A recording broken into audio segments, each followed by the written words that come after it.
and a kisser. Michael Govier, Travis Roy, Eric Branch from the original crew known as Sentimental Podcast.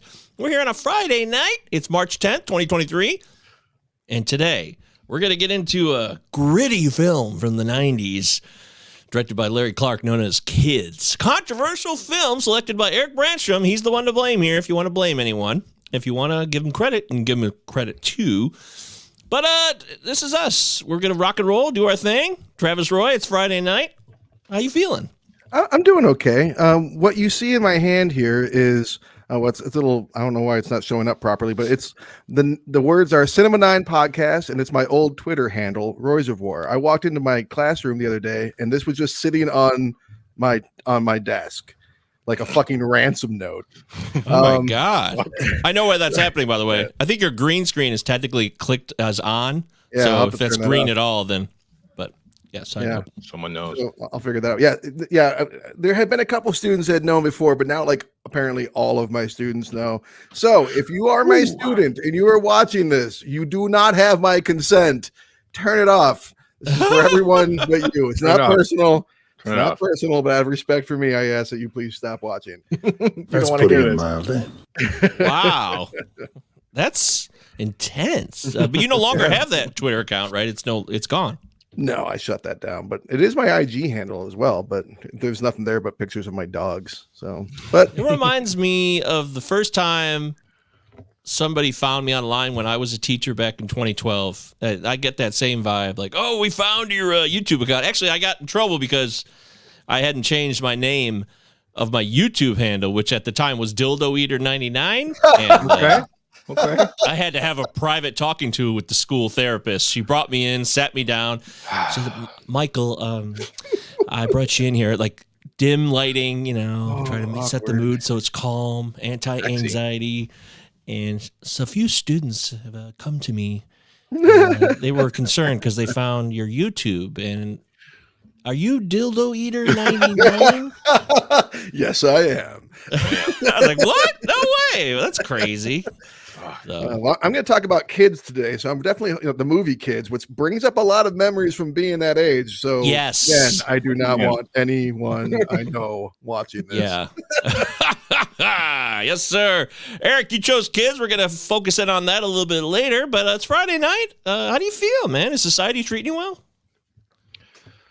I'm jumping the gun a bit, but I mean, last weekend I did have my first experience where I took my daughter to a movie theater, and that was a big moment for me. I mean, I'm a big movie person. That is a big moment. That really is. You are a huge movie person. Awesome. Very proud.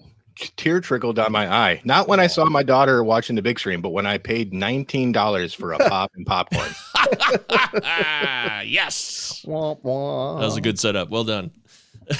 Okay. Well, yeah, you love movies. We love movies. And in that spirit, the Oscars are in 2 days from when we're recording this. They're Sunday, March 12th. And we thought we'd have a little chat about it, see what's going on with those Oscars, because,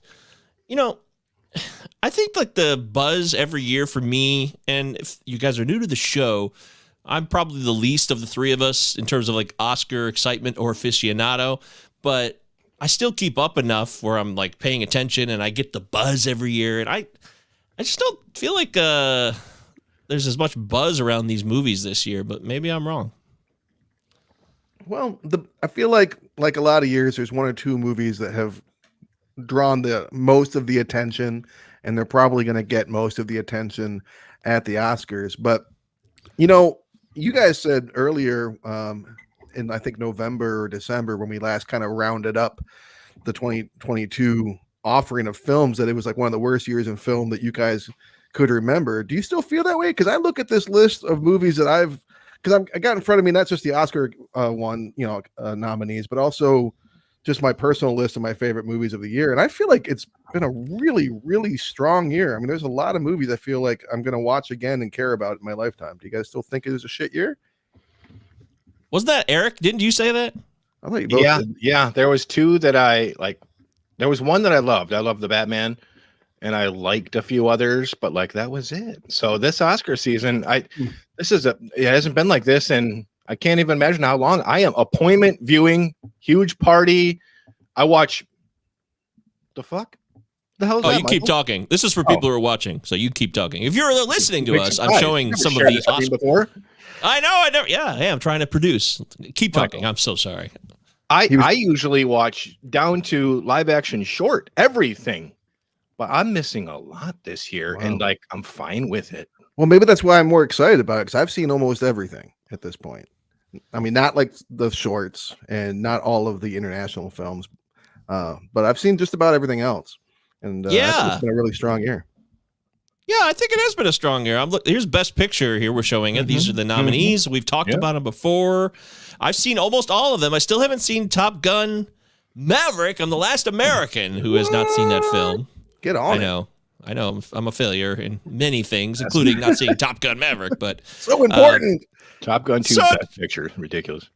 I know. That's actually a movie that has created a lot of buzz this year. So of all the films, probably the most buzziest. But Travis, I would agree. I think it's been a really solid year for film. I thought Tar was an incredibly current film that challenges everything that's going on in social media and cancel culture and power dynamics. It was Todd Field hadn't done a movie, by the way, since Little Children in 2006, which I forgot about that. I was like, I was like, wow, Todd Field, he really is a patient guy when it comes to making movies. But I think it was a good year for film. I thought it was a lot of thought-provoking, funny, triangle sadness stuff. So there was comedy, there was Fabelman's like flashback of really what Spielberg went through as a child to become the director that he is. So I would agree that this is a solid year. Maybe not the best ever, but certainly not a dumpster fire year. I'm looking at the top 10, the 10 nominees for Best Picture this year. I have not seen Avatar: The Way of Water. Catch it on Netflix. When it's on Netflix, I'll watch it. So I can't really speak to that. But looking at this list, I mean, there's nothing I would pluck out except for maybe the Fabelmans personally.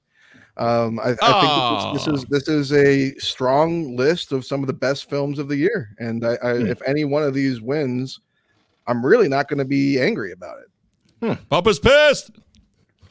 So that's me. Yeah. Any sentimental favorites this year for anybody that you're hoping something happens, or are we not really in that realm? Like when Leo finally won in 2015. Anything like that going down? I was hoping Ke Huy Quan would for Everything Everywhere All at Once, but now I'm starting to be like, well, shit, I think that's going to just absolutely sweep the Oscars. So I'm not as looking forward to it. It doesn't seem like would be a surprise now at this point. So that was the only thing I was kind of like, oh, I hope that happens. But now I think it's almost guaranteed. I saw Everything Everywhere All at Once. I'll be talking about it a little later. And Michelle Yeoh is the front runner here. And we have had nothing but, I don't want to be that guy, but we've had nothing but white Best Actress winners since Halle Berry took it in 2003. So, it'd be nice to see someone of color take the trophy. Yeah, sure. Especially if they're deserving, right? And she clearly is. Exactly. I mean, Cate Blanchett is awesome in Tar, but she's won a couple Academy Awards already. Like everyone, her career is just fine. I think that Michelle Yeoh is a strong actor that could clearly do some really powerful work, and hopefully, I think that either way, we're gonna see a lot more of her in the near future. Now, did Tom Hanks sneak in there for Best Supporting for Elvis? The Razzies. That's Razzies. No, he didn't. I'll tell you what, Mike, to go back to your question, if there's anything I am kind of geeked about, I am really pulling for All That Breathes for Best Documentary Feature, and I'm really pulling for EO for Best International Film. I don't think either one of those are going to win, but I'm pulling for them. Yeah, I watched Honest Trailers do their, they always do the Oscar movies. Sure. They'll do a trailer about that. That was fun. And yeah, there's 3 movies in the last year with donkey stuff going down in the Oscars. 4. We got the donkey. Oh, we got 4? What did I miss? Triangle Sadness, EO, of course, Banshees of Inisherin, and what's the other one? And Navalny, which was nominated for Best Documentary Feature. See? Nice. I'm telling Derek. Remember you go to the Chinese restaurant, it's like the year of that animal based on what year you were born. Absolutely. So you're the donkey for sure right now. I think it extends beyond restaurants. It's like a whole culture. Oh yeah, right. Well, that's silly American. What do I know? I order the General Tso's chicken and I sit down and wait for it to come to me. I'm a sweet and sour guy. Who the fuck do I think I am, right?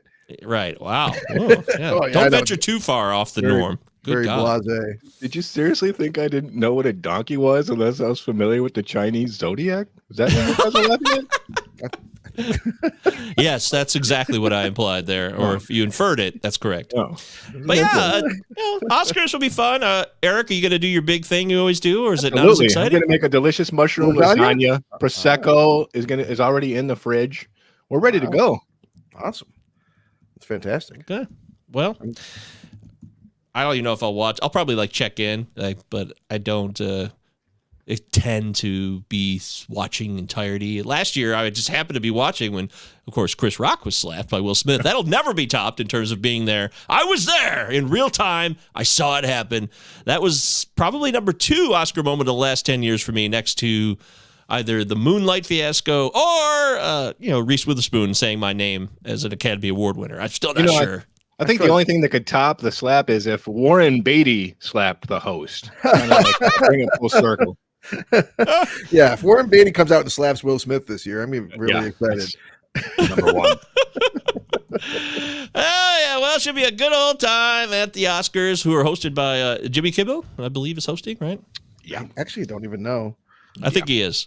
Yeah. It's just, he's done it before. He's rock solid. Jimmy Kimmel's got a guy, it's a weird career. He came up with the Man Show. That's where he broke out of it, and now he's the opposite of who that guy was. Him and Adam Carolla being disgusting, we're guys, and being misogynist, and now he's on a completely different path. It's just he can mature. Of course, he's allowed to grow. I get it. It's just funny to juxtapose the Man Show versus who he is now. He got famous during the time of edgelords, and now it's the time of let's be careful what we say. So things have changed. The pendulum has swung. Edgelords. Remember them? All right. Well, hey, speaking of edgelords, I'm Michael Govier, and we're glad to have you aboard here for the Cinema 9 podcast. Cinema9pod@gmail.com if you want to email the show. Let's get into quarantine viewing picks. Last week, Travis and Christian did a great job talking about Dawn of the Dead, which was Travis's selection. And I got to tell you, I was listening to the movies you watched, and I was sad that I wasn't here for that one because you wanted to get my take on a specific movie, and I wasn't here for you. I'm sorry about that. I forgive you, but I know that. I know your take. I know you love the Trip movies, the Michael Winterbottom Trip movies. So, I do. I'm a huge, I would say I'm a fan. I'm a big time aficionado. Love the Trip. I love Winterbottom in general. 24-hour party people. I love how the Trip, as you eloquently said, it's funny, but then it goes into real life dark shit sometimes. People are cheating on their wives, all kinds of crazy stuff with their kids. And I would say the trip to Spain was solid, but I think maybe it's run its course. I hate to say that. Maybe we should just leave it where it is. Yeah, well, I liked the one after it, whatever that one. I think it was Trip to Greece. I liked that one. Oh, see, is that the one we're on now? I can't even order them other than after the first trip. Because that's what happened. Is there's the trip to Italy, I think, and then trip to Spain, and then trip to Greece. And I watched Trip to Greece, not realizing that Trip to Spain was out. And I'm like, oh shit, but it does not matter. At all. It's just two guys, doing imitations at one another lengthily and awkwardly. It's a good time. But yeah, big shout out to Christian for coming on. He did a great job, and it was a very special 150th episode. It would have been extra special had I been there by myself. So definitely glad to have him along with me. Now, as far as my quarantine viewing picks, I don't know if our friend Russell is still listening, but buddy, this one's for you. I finally watched Bully. I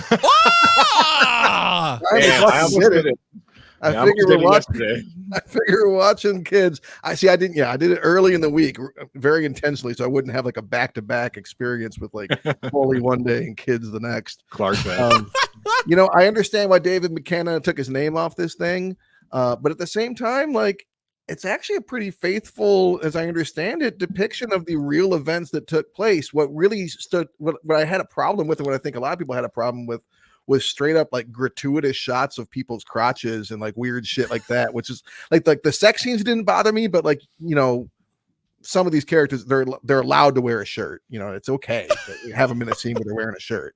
It's not going to hurt the film. But I actually thought it wasn't that bad. It was intense. It was hard to watch. I wouldn't watch it over and over again, and it certainly hit a lot of the themes that kids hits, which is watch what the fuck your kids are doing. But I thought it was Turns out okay. teenagers are immature. Nick Stahl is fucking brutal in that film, man. He's such a dick in Bully, and he does a great job as a dick. And Brad Renfro, R.I.P. man. Oh, he's so good in it, man. He was such a talented actor. I think he was great, man. He was only 18 when he did that, and like, yeah. I mean, he could have. I think if he was still alive, he'd be like Josh Brolin status. I think if he was still around, like he had that kind of level of talent in him, and I think that he would have been along, like in for the long haul, because once he started working, he just kept working until he passed.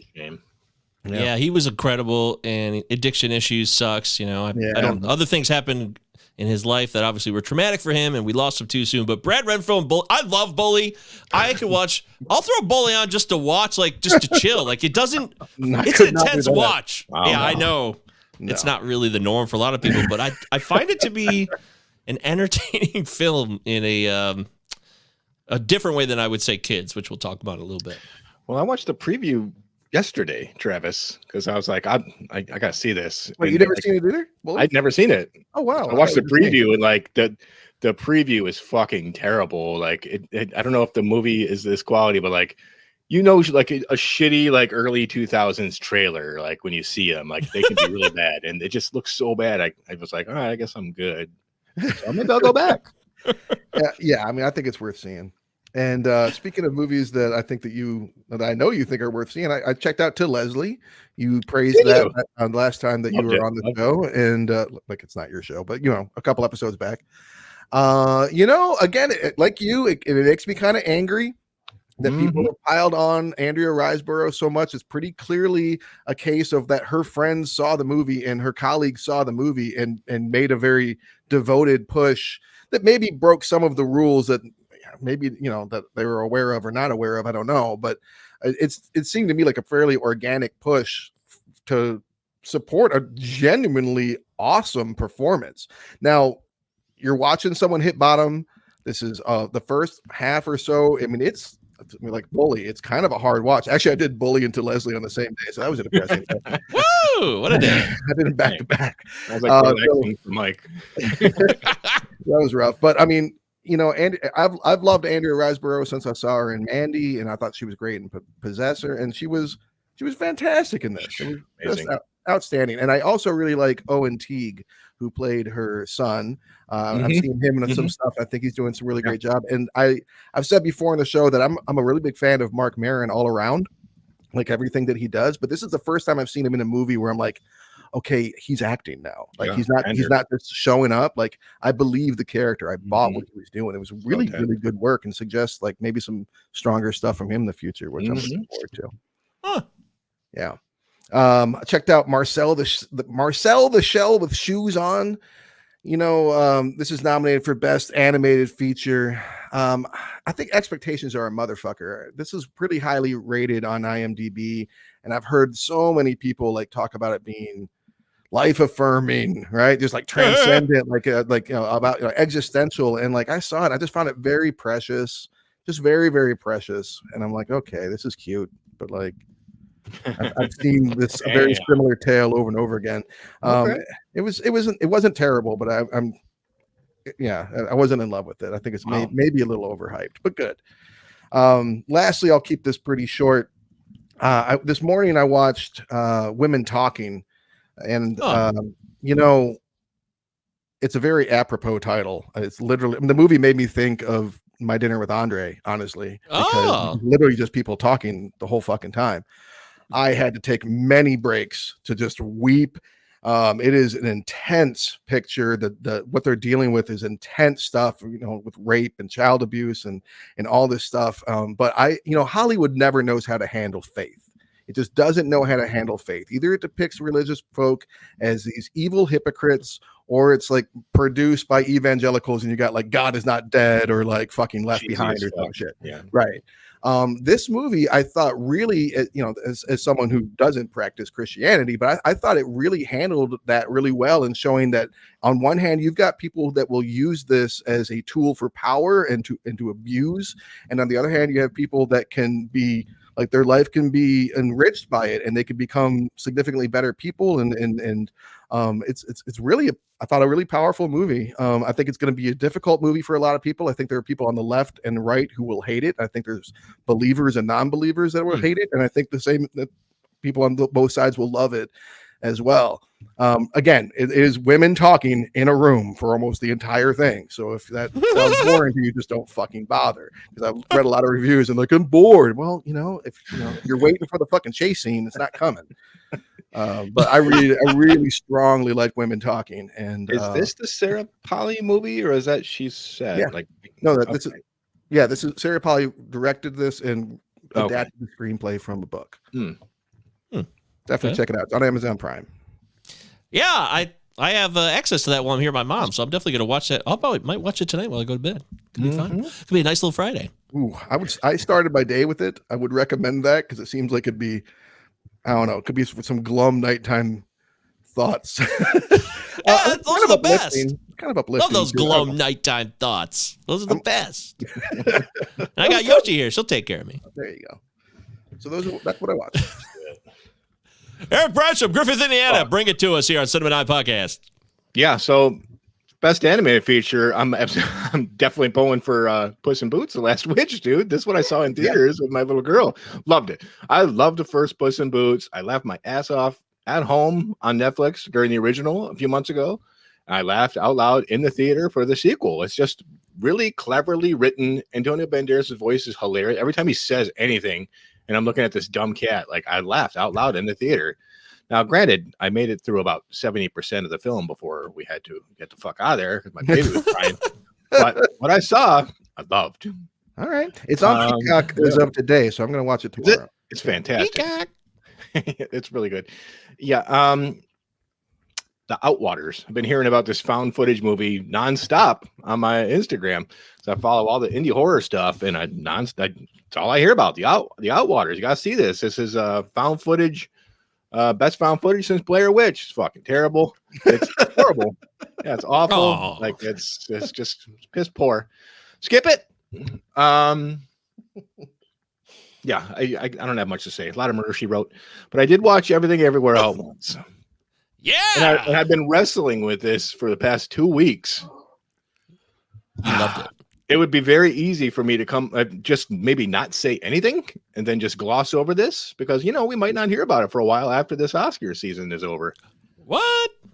I didn't care for it, man. I knew you weren't going to like it. Why, though? Why? I didn't care for it. Because there was too much fucking hype. You need to catch it when it was new. You've been told a million times it's the best movie of the year and that's amazing. That's genius. I think you warned me about that a couple of weeks ago, Travis. I was kind of irritated. It was just a lot coming at me, and I didn't really care about anything that was going on. I don't know, dude. Like, and it's Daniels. Like, I was getting Swiss Army Man effect. I'm like, I see, it's really clever and wow, and ingenuity, and like, looks like this was complicated. I just didn't fucking care. I liked it significant. I liked it the first time I watched it, Everything Everywhere All at Once, and I liked it significantly even more the second time I watched it. I recommend giving it a break, especially because it's probably going to win Best Picture, and you're going to be even more annoyed by that because it's just not going to live up to your expectations. But I do think you should revisit it in your lifetime. All right, will do. That's it from me.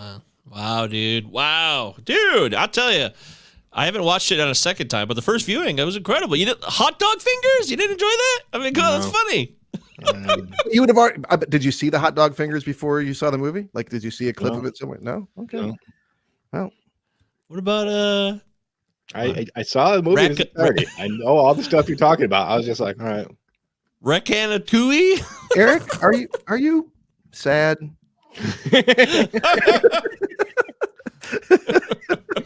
Now, granted, I did break the holy trinity of my rules, which is never watch a movie you're anticipating drunk, never go to the late show in the theater, and never watch a movie when you're very tired. And I put this motherfucker on at like 10:30 p.m. Yeah, you watched it in pieces.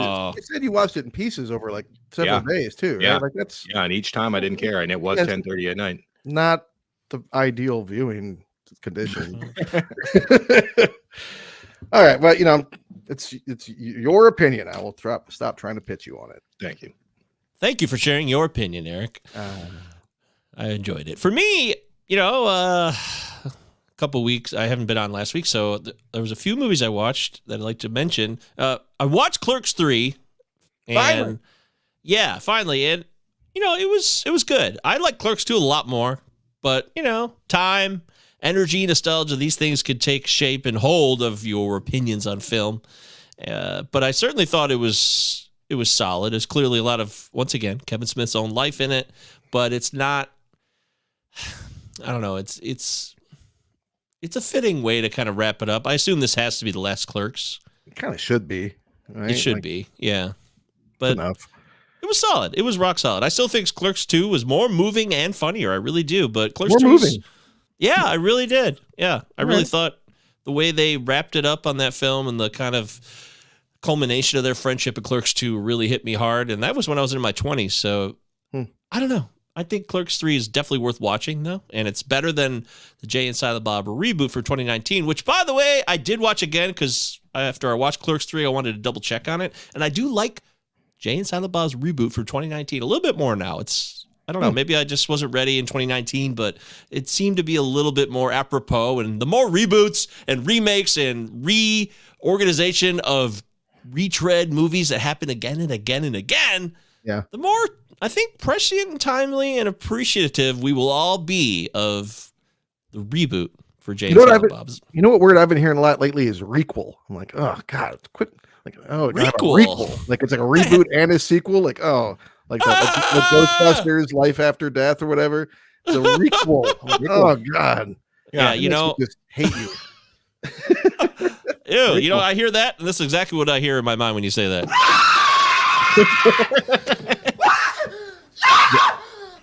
That Marv? Yeah. That is. I heard that. Which one though? Which one is it though? That's from the number one because I know that because I listened to the Is It Safe podcast where you played Ghost Notes. Yeah. Well done, Travis. Well done. That's right. Yeah. Marv went. Also, I got 5 minutes into the Chris Rock special. And I feel like I'm watching Fox News. I just screaming about cancel culture, and I turned it off. I watched that. I laughed the entire time. It was hilarious. Wait. Fox News? Come on, man. Really? Literally, the thing starts like, people are woke. People, you can't say anything. I'm like, oh God, another comedian who's complaining that you can't say anything. Like, no, people he's just a want you to black punch man, though. It's not like some white guy. You can say whatever the fuck he wants. It'll probably win a Grammy, just like everybody else who's canceled, quote unquote. I'm fucking sick of it, man. I'm not. I won't give me comedy. I don't want to hear you complain about change. Yeah. I thought it was decent. I didn't think it was incredible by any means, but I watched the whole thing. Chris Rock's special was solid. Some low points. I also thought that. I mentioned this. Is it safe? The crowd kind of let him down a bit. I thought it wasn't as a the crowd was dead. Like granted, he tells a 35-minute long boring story about his daughter in a 40-minute special. But the crowd was like fucking dead. Yeah, weird for a live first ever Netflix event. First time they did something live. Yeah, I'm surprised that the crowd wasn't more into it. But he did save the Will Smith stuff for the last 10 minutes, so he made you wait around for it. Everybody wanted it. He knew what we were doing. Yeah, he knew exactly what he was doing. I'd say it was okay. It wasn't monumental by any means. So I finally saw Coming Home from 1978. Okay. Never seen that. Never saw this film. I saw Runaway Train with Jon Voight, like I mentioned, when Paul was on here for the Fight Club episode that we did recently, which you should check out if you missed it. Paul Freeling was a lot of fun. And it got me motivated to see more Jon Voight. And Coming Home is a excellent film. I don't know what took me so long. It's the original or one of the original OGs of the Vietnam after the war stories that became a cliche, unfortunately, because there was so many movies, Platoon, Born on the 4th of July, etc. Deer Hunter, and this movie are early old time films that deal with the pain of what it was like to be in Vietnam and what happens afterward. And it takes a great perspective of having Jon Voight, his character goes to war and comes home, and then Bruce Dern's character goes to war and come home, and they clash together in the end, and it's really well done. I think, Travis, it's an excellent film. I would definitely recommend it. I didn't know Bruce Dern was in it. That makes me all the more inclined to watch it, especially those years of his work. Like, he's awesome. Mm-hmm. Awesome actor. 1978, Prime Dern. Yeah, Dern, Prime Voight, and Jane Fonda is incredible. So I think the year before King of Marvin Gardens, or like 2 years before. That's good. That's Prime Dern. Prime Dern. Even though I've seen every Vietnam movie ever, I still thought it was good. So I think that says something, seeing it so much after the fact. Definitely check out Coming Home. I will. What's a movie called This Is Where I Leave You with Jason Bateman and a huge cast? Number one on Netflix out of the blue. Yeah, I saw that. You didn't know that? Is it? You just happened to watch it? Yeah, maybe for that's some why. reason. Yeah, that's why I watched it. I did watch it on Netflix, but it's from 2014, so it's not a new movie either. I don't know. Yeah, I thought it was pretty lame. It had Jane Fonda in it. It's forgettable. Oh. But it's got a huge cast. Tina Fey. Corey Stoll. Adam Driver. Bateman. Yeah, Timothy Oliphant. I mean, it's like a massive cast, but it's kind of a ho-hum film. I watch it, I guess, but I don't think it's that great. Sorry. It's based on a novel. I think the novel was a lot more popular and better or something, but I never read it, so what do I know about that? And, boy, is that it? God, I thought I had something else to share, but I guess that's pretty much it. Oh, I wanted to talk about Dawn of the Dead. So I wasn't here last week. I definitely watched the movie for the show. And I even rented it. I even paid for it. So I was making the effort, and I gotta say, it was pretty damn good, Travis. All right. I thought you'd like it. Yeah, you're right. Well, you got me on that one. You nailed me because it was very much an action movie. As you said on the show last week, it's a lot more of an action film than like a scarier horror film. It is a zombie apocalypse film, but you just got a great cast. I love Ving Rhames, man. I never say this enough, but anytime Ving Rhames is on screen, I just love watching him do his thing. I really do. Yeah, he's a treat. Yeah, where's he been? Has he retired? He's talking about the meats. Over at Arby's. Yeah, he's getting paid to talk about Arby's. That's what he does these days. Yeah, they have the meats. That's right. Well, good job, Bing. Don't you know you need the meats? I'm like, oh, Butch. By the way, this is a question for both of you guys. Does it bother you, or do you get turned off by an actor who does commercials? No. Got to get paid. I'm cool with it. Sometimes it's a little weird though. Sometimes it's a little weird. Like Paul Giamatti, who's got to not be like hard up for work, is like in these like cell phone commercials where he's playing like these Scrooge. No lines. Scrooge and like Einstein and like I'm like, why is Paul Giamatti doing this? Like, this should be a fucking nobody in this role. Like, you know what I mean? Like, sometimes it's like, and sometimes it's a little strange, but generally I don't care. Dude, nothing beats Captain Heigl in that NyQuil commercial. God, that's the all-time best. You find it on YouTube. No lines. Wakes up, yawns. It's Captain Heigl. That's 5 years ago. I've never seen that. Okay, I'll have to check that out. Wow. Hilarious. Other than that, I watched a bunch of documentary stuff on Netflix recently, like the thing about Warren Jeffs, which is just so intensely crazy. That's a good one. Yeah, goddamn, man. It's like, it's trigger warning for sure, man, and not everybody can handle this stuff because this is fucked up shit. But this shit's happening, and then I watched the other documentary about this guy in Korea who ran a cult and exploited all these people. Again, cults, exploitation, sex, power, it's all intertwined again and again and again, man. And watch women talking. Exactly. Watch Keep Sweet and Obey on Netflix. It's fucking amazing. That's what it's called. Thank you for giving me the title. And there you go. I'll leave it at that. Good stuff. Good times noodle salad here on the Sentimental podcast. Travis Roy, or Brancho, Michael Govier. 5-star review. Subscribe. Connect with us. We love you. You love us. It's a symbiotic relationship here in our wonderful show that we do. But yeah, I loved Dawn of the Dead. I thought it was a really fun film, and I never got bored. And I actually enjoyed seeing what's his face did in a smaller role before he was on Modern Family. Ty Burrell. Ty Burrell, yeah, thank you. In fact, I wanted to answer when you and Christian were talking about, is this the first time you saw him on film? I was screaming while I was listening to the show. It was Evolution. He was in Evolution in 2001 because I love Evolution. So, what was the name of the movie he did with Scarlett Johansson and Topher Grace and Dennis Quaid?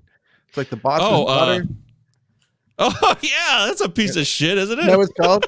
I remember it was what got me into Iron and Wine, so I always had a soft spot for that. Well, let's have a bummer of an evening. Throw some Iron and Wine, and I've been listening to him a lot lately and just crying. It's very good music. Yes, time and place for sure. But for him, I should. Say. Yeah. Dawn of the Dead rules. Eric, did you want to mention anything about Dawn of the Dead since you weren't here either? Or? What's Richard Cheese up to these days? Yes, living well. My Dick best Cheese. Dick Cheese. Hell Yes, I love that. I got so nostalgic when you guys started talking about Dick Cheese and thinking about. We had a lot of jokes. I listened to a lot of different Richard Cheese albums for a minute there. It was fun, and he had his moment, and that's enough, I guess. Right? Yeah, he had his time. It's a good movie. You got Gunn and Zack Snyder combined. That's impressive. That looks even more impressive now because we're 20 years out. Yeah. And I definitely would recommend Dawn of the Dead myself as someone who's not a zombie fan or a horror fan. Dawn of the Dead, 2004, is an excellent film. I feel vindicated. There it is. Just want to make sure you got yours. So, thank you. With that, I don't know what we'll say about this next film, but it's time to dive into the main event. 1995's Kids, directed by Larry Clark.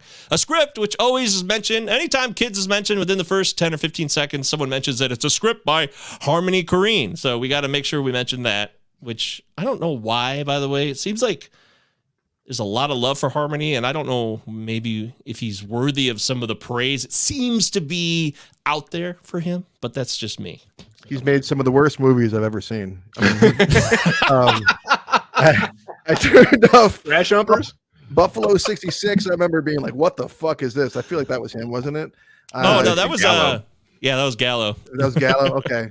Well, that was trash. But okay. Well, I did turn off Beach. What was it? The Beach Bum, the one with terrible. So Matthew McConaughey. Terrible. Yeah. God damn it. The Spring Breakers, that was a shit movie. They got all this hype because it's like post Disney stars and bikinis being bad, but it was a shitty movie. Yeah. So, I think it was the fact that he was like an 18-year-old kid who like pumped this script out in 3 weeks or whatever that people are like, oh, he's a wunderkind. It's like, well, no, I think we got a flash in the pan here. Yes. Thank you for saying that. Oh, yeah. Did you say Gummo, Eric? Yeah, Gummo was his too. Oh, Gummo. Yes. I got all the way through that one, and I wish I hadn't. Gummo. Yeah, that's not a good Jeff movie. Johnson on the show. Talk Gummo. Okay, so we're doing Kids, yes, and it stars, Rosario Dawson was discovered for this film, and she made her debut, and she's had a lovely career, as we all well know. The great Leo Fitzpatrick. Talk like I Leo Fitzpatrick. I love fucking virgins, man. I love fucking virgins. All right, so it is his first role. After watching Bully, though, I don't know that he got much better at acting. I know. Yeah, at least he shows up. But Justin Pierce played Casper. He had an interesting life. He's really good in this, I think. Yeah, he passed in 2000, unfortunately. Yeah, he's gone. As did Harold Hunter, who also passed in 2006. He's in this as well. But of course, we must mention Chloe Sevigny. She gets her big start here. Cast 3 days before the movie shot. Really? Yeah. Yeah, she had been in the movie, but in a much smaller role, and then they lost the actor that was going to do the Jenny role, and so she had like 3 days to prepare for it, which is impressive. Most impressive. All right, so Travis, I gotta hear this. Remember the first time you watched Kids? Can you think of it or close to it? Does it all bleed together? Because this movie was watched a few times with our friend group here and there. Yeah. I remember when this came out because our friend, an old friend of ours, Andrew Johnson, I used to just live at his house more or less when I was over at my dad's. And God bless that kid wherever you are, my friend. And we were just super fucking nerdy about the indie rock in 1994 and 95. So we were aware of this movie coming out because of Folk Implosion, because we were big Lou Barlow fans. So that's how we'd heard about it. So when we actually caught it as soon as it was available to rent. We didn't see it in theaters, but as soon as it was available to rent, he got his mom, Laurel, hi Laurel, to rent the film, and we watched it in his upstairs, as I recall, and got the soundtrack, and I recorded a copy of it because I've mentioned on the show before that my mom's boyfriend when I was a kid would record stuff, but eventually I got older and bought my own second VCR and did not get one of those label makers. I just got some whiteout, and I would just write. So I remember Kids being on whiteout on a black VHS. So I watched the fuck out of this. No way to hell, Eric, you saw this movie back then, right? I had never seen this movie before until yesterday. So this is what you're doing now. You're picking movies that are acclaimed that you hadn't seen. And I'm loving it. And I'm loving this fresh approach I'm taking. I'm flirting with the approach, but I stayed away, man. Goddamn well I ain't seeing no NC-17 movie when this came out. I couldn't do it. Then I don't know, I heard you guys talking about Casper and all this shit, but I never knew what you were talking about, and I always just I don't know. I just missed it until yesterday. Wow. I feel really bad now that because it's not a cool name to have. Casper is the character's name in this movie, Kids, and there was a friend of ours that we called Casper, and everybody called him Casper. In high school. You know how he got the name? I gave it just because he wore the same backpack. No, I gave him the nickname Casper because how I met this kid. Well, I won't say his real name because I don't want to besmirch him. He was a great kid. Two brothers were fun guys. Yes, just an awesome kid. I was working at Food Town, the grocery store, of course, and about 1996 or 97, I guess. And he came in with another guy who became friends with later. But it was my first time ever seeing them, and I caught them shoplifting, but I didn't bust them. I just kind of let them get away with it because I was also a fucking kid. I just kind of gave them a hard time, like I let them know that I was letting them, that they were doing it. And then they came in another time, and I was like, dude, let's do. He wanted to steal beer. And I'm like, let's pull a fucking Casper. So this kid's I was 16, he's 13, and rather than being like Casper in the movie and just putting 140 down your pants, we did up his pants and dropped 2 40s down each pant leg, and he took about 4 steps and all his pant legs opened and all 4 40s just hit the ground and smashed everywhere. And he ran, and I pretended like I had nothing to do with it, of course, and so that's why we called him Casper. Oh, poor Chris. Wow, that is crazy, man. Yeah. I was working at Food Town with Travis too before I was fired. Because one of the managers thought I was gay, which I purposely tried to put on a show for him to freak him out. Now, I'm really proud of that now because I did a lot of dumb shit as a teenager that I wouldn't be proud of, but I'm proud of that one. I got fired. That homophobe good. I got fired from there too, but not for nearly as cool a reason. I stole mustard. I got caught stealing mustard. There's nothing noble about that. I was going to make a sandwich. Was it at least Dijon or brown mustard? It was Jack Daniel's honey Dijon mustard. Oh yeah, you don't buy that. Yeah. You gotta get it on. I had to get it on, man. That makes sense. That makes a lot more sense. Yeah, that was Todd, the manager, who didn't like me. Todd was an asshole. Oh, yeah. Anyways, shout out to Fred, by the way, who was the shit. He was a great manager. Liked him. Like Fred. Love Fred. So you're listening to Food Town Talk. Welcome to Food Talk. We should set a show where we just talk about our old jobs when we were kids. It'd be highly entertaining, I swear. Or maybe more for me. Yeah, it'd be a 3-hour episode every time for you. Yeah, I got 70 of those. But Travis, I couldn't quite pinpoint the first watch. I tried really hard. I got a decent memory, and I really tried to think, God, when was the first time I saw Kids? But I just couldn't grab it. It all kind of blends together between Andrews and Your Place and Giles possibly. And either way, I watched it more than once, and I remember being, I guess I connected with some of the kids because I was a kid. I mean, we were literally the same age. I was 15. We were 15 when this came out. They're teenagers running around New York City. I can't relate to that because we're growing up in the middle of nowhere, Heartland, Michigan. It's more of a suburb cornfield place. But I also, I would spend the weekends at my dad's in Detroit, and maybe I thought, I can understand that, and I roll around here and I get it. I don't know what it was. I don't get it, but I definitely thought the movie was cool. Well, I'm not sure why. We were all latchkey kids, just like the kids in the movie. So had we been in New York, we would have been doing a lot of that same shit because we were doing that on a much smaller scale in the suburbs and the cornfields. Yes. I mean, lack of supervision, getting into shit that we should not have been getting into. We were lucky that we weren't in New York. You motherfuckers weren't skateboarding. No, not us two. No. My brother was skateboarding, and some of our friends were skateboarding. So I hung around with all that shit. And just did drugs. Yeah, lots of drugs. What was the name of that bank right next to the McDonald's? You know that one? That's a lot of skating went down there. First National Bank or something like that. I forget, but that was the place. Yeah. I watched. You're right. I couldn't skate. I love the concept of skating, but I never got on a board and really did anything. But I loved the culture. I've never had a sense of balance, but the first time I ever got drunk, I drank way too much, and I was really young, and that was the first and only time I tried skating, and I hurt myself. Surprise! And just never got back on it again. Yeah. Dang. Yeah, so, I can't pinpoint exactly, but I loved this movie when I was a kid. I did. It came out, and I was like, I love kids. And I'm not sure what I loved, but we were kids. What can I tell you? Teenagers are idiots. I've been saying this every chance I get. I'll continue to ride or die on that platform. Unformed brains.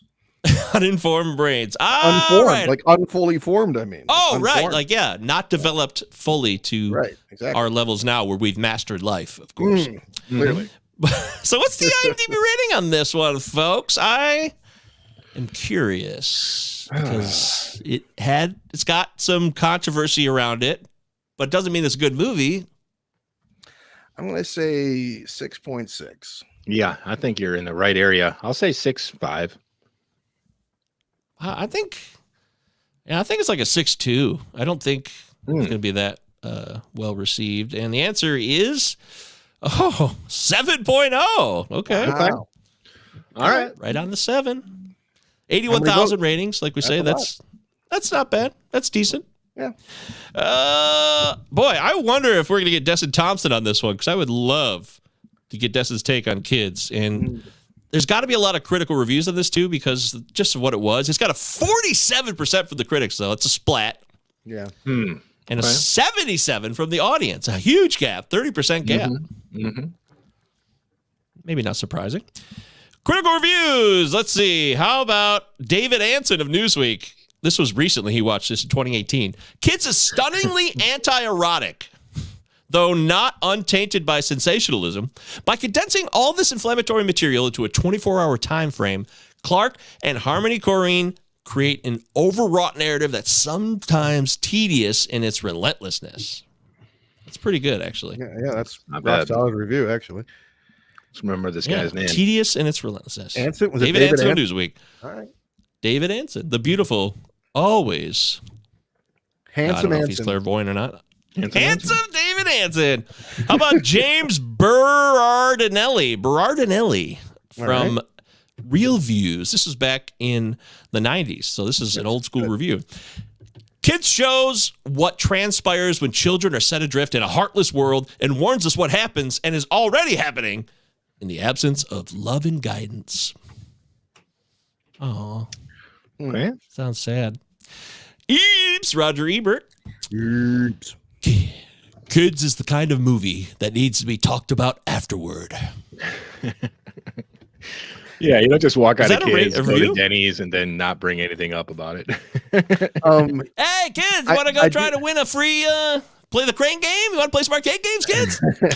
I read where when they tried to fight the NC-17 rating, they got Alan Dershowitz in on this, and quote unquote the top child pornography lawyer in the country, whatever the fuck that means. I don't know which way he represented.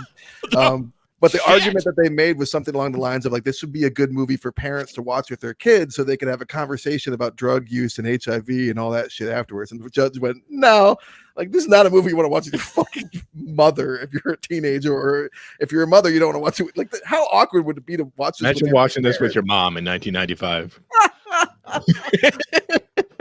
God, I don't know. help I me. can see it, actually. I call me crazy. I mean, my mom and we went and saw Philadelphia together. We talked about it afterwards. We saw it in the theater. I remember that. That was...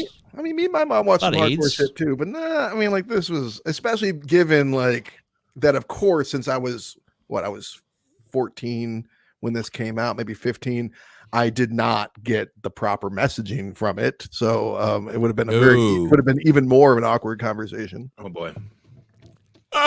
Hey, guys. Great news. We got Destin Thompson. Yes. That's in. Not a lot of reviews overall either. We lucked out. Okay. Back in the day, too. This is from the 90s. Okay. Ostensibly Wow. about the banality of youthful evil. Kids is simply about its own banality. There you go. Sometimes he's pissed. Yeah. Like I'd watch another Yeah. fucking shitty movie. I hate my job. Destin, you love your job or hate it? Let us know. We love you. Okay. Banality? Is that fair? I do think it's certainly about the banality of evil. I mean, Casper and Yeah. Telly have no idea that they're bad guys, that they're the antagonists of this movie. They have no idea. They think that they're good dudes. He beats the fuck out of somebody, maybe killed them for all we know, Well, raped not them. someone. This is Casper. This is just Casper, right? Right. I mean, They're both terrible guys. Yes. And yet, Casper gives a homeless man money. He gives the kid fruit. For all he knows, he's this self-righteous dude. Right. He's just fucking plain dumb, or he's ignorant or whatever. Well, I mean, to jump to the end real point. quick, I mean, like, I think you hit the nail on the head, because like that, when, again, like, trigger warning, but when he assaults Jenny, he's saying to her, it's okay, it's me, Casper. Like, what I'm doing is okay because it's me and I'm Casper. Yeah. Like, no sense of accountability. Yeah, he's talking about every moment Casper is all over the place, and then you got Telly. These are the two guys, Tweedledee, Tweedledum, if you will. Eric, I am dying to know. I want to hear everything you have to say, because you watched this movie for the first time, and you're in your 40s now, so it's just a completely different point of view than me and Travis are coming from, because we were there and watched it then. So I mean, what do you make of these two guys, Telly and Casper? Is it? I want to know. Dude, if I would have watched this in 1995, I would have, I don't think I would want to, I definitely wouldn't do a lot of the yucky, horrible, god-awful stuff, but I wouldn't want to jump on a skateboard. I don't think I would want to do drugs. I would probably be attracted to the freeing qualities of being, let out into the city. I mean, this is fucking like Lord of the Flies shit here in Washington Park. I think I'd be attracted to that freedom and stuff. But yeah, watching this as a 42-year-old man, it's very fucking odd. It's comes off like a cautionary tale to me, but not in a health class after school special kind of way. I think the banality comments are saying that it is this day in the life of shit has no message. It just is exploitive sensationalism for the sake of shock value.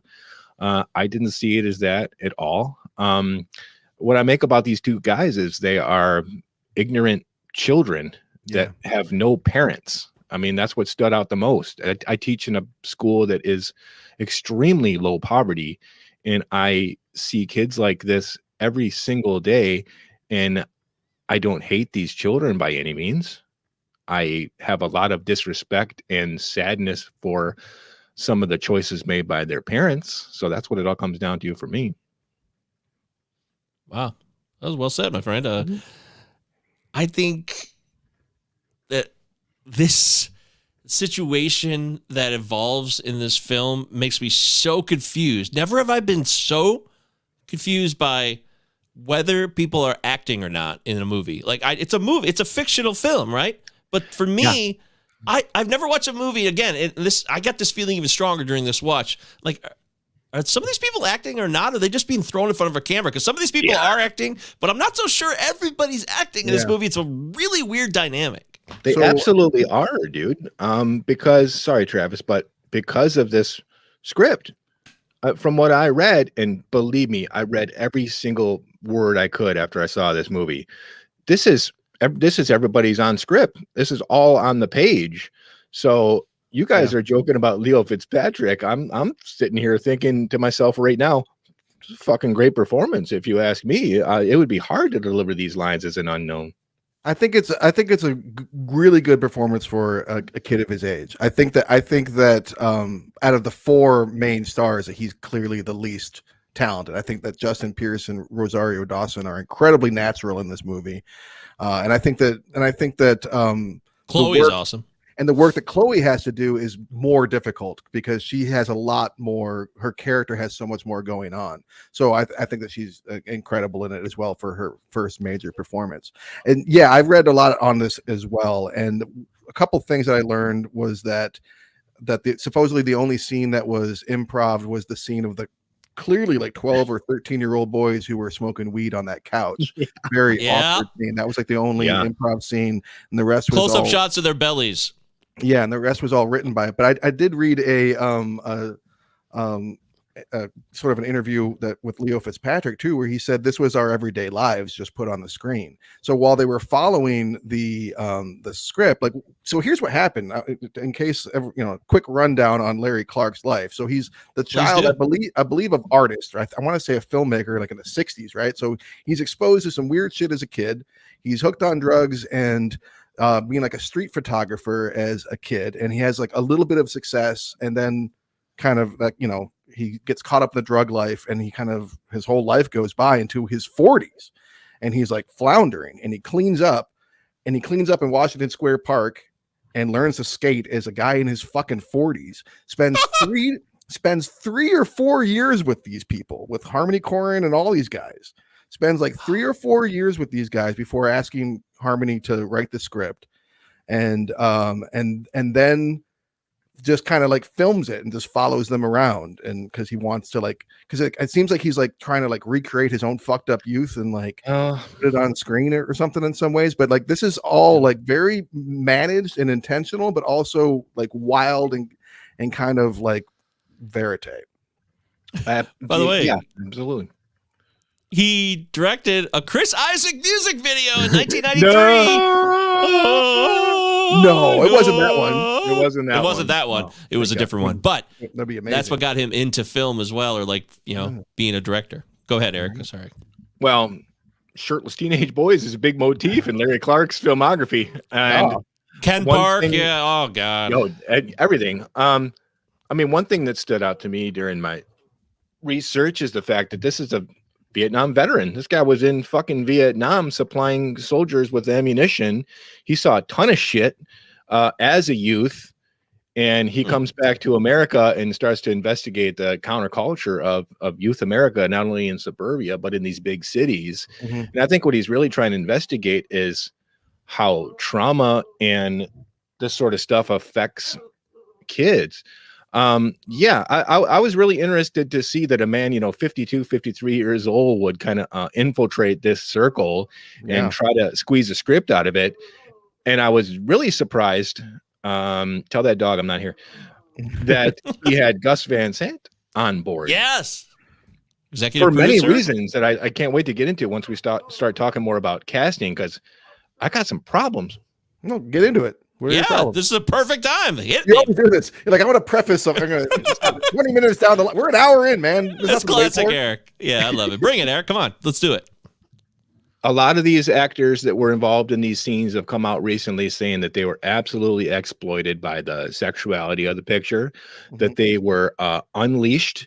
They were not supervised on set by a lot of adults. That's a fucking big problem. And when you have somebody on this set like Gus Van Sant, who worked with kids who wanted to be actors like Keanu Reeves and River Phoenix, and worked intensively with them on their character work to separate themselves from these people, it's severely irresponsible for him to not step in and say, Larry, I'll help you with this movie, but we got to take care of these kids. Yeah, I mean, let's look at what they spent the most money on in making this movie was removing Sarah Henderson's nipple from the opening scene.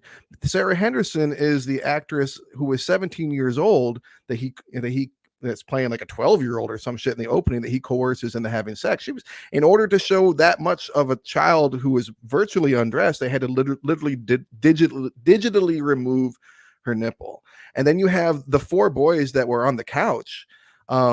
Those boys were there to visit the actors, like the skaters. They were from California that were in town to visit.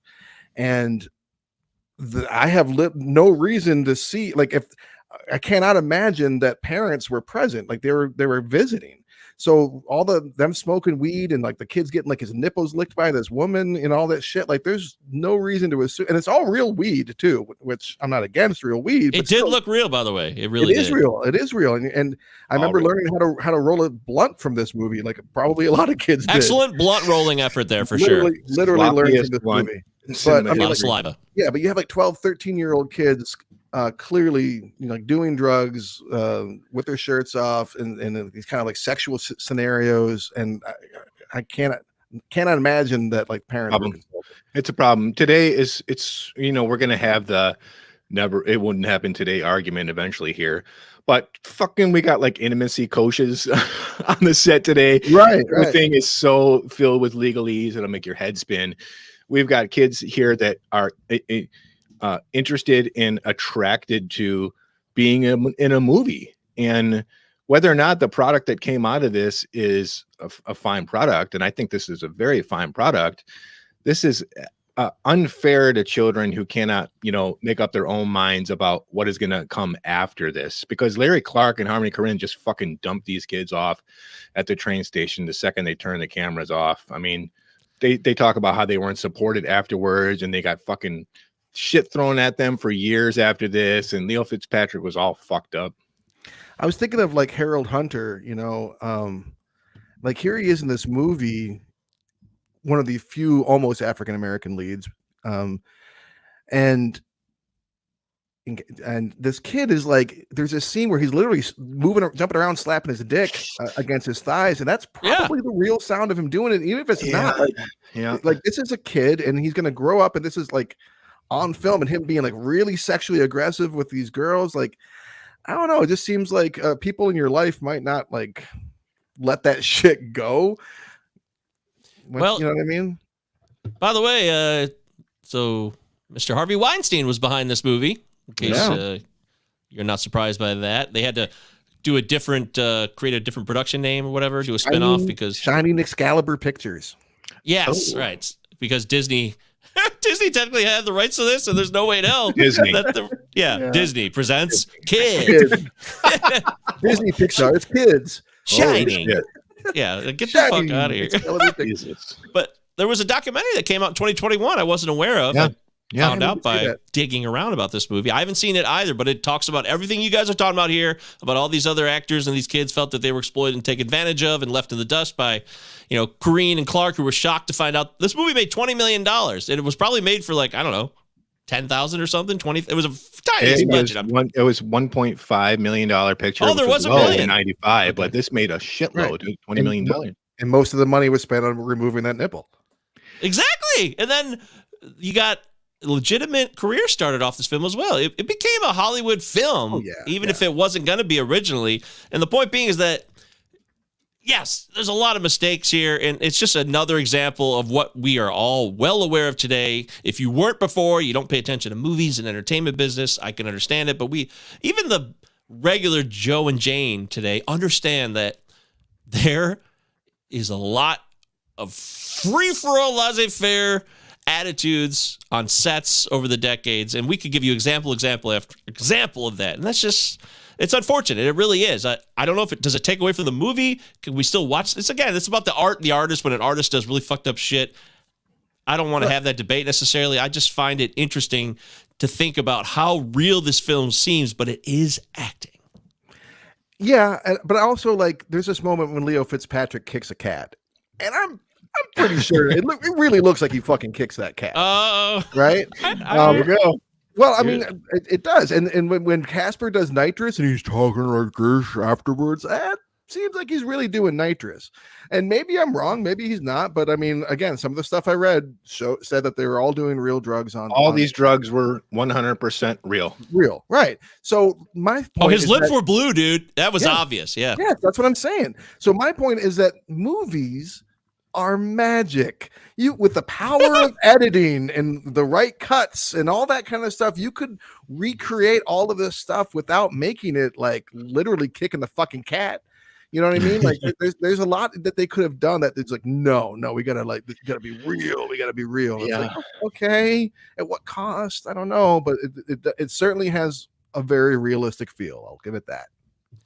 Extremely. Extremely. It's gritty, hardcore, on the streets of New York, running around. There's a lot of scenes where people aren't even saying anything. You just hear background chatter while it's kind of just staring at a certain character, depending on the situation, like Washington Square Park. There's one parent we see, that's Telly's mom, who Casper ogles her titty and says, hey, that's something a kid would say, though. That was real. So that's what the realism for me it brings me into the film more, because Casper's like, yo, Telly, your mom's got great tits. It's like, shut the fuck up. But a kid would say that. Absolutely would say that. Right. The racial slurs, the homophobia. Slurs, yeah. All this shit is like, God damn it. Like, yeah, okay. I believe kids, of course. All right. Exactly. That gay couple's totally targeted in that scene at Washington Square Park. That's right. And then they turn around a scene later and they're encouraging girls to make out. Yes, but it's like, again, like this is all, so it's all extremely hyper realistic, but it's also like sometimes I like to escape in my movies, but okay.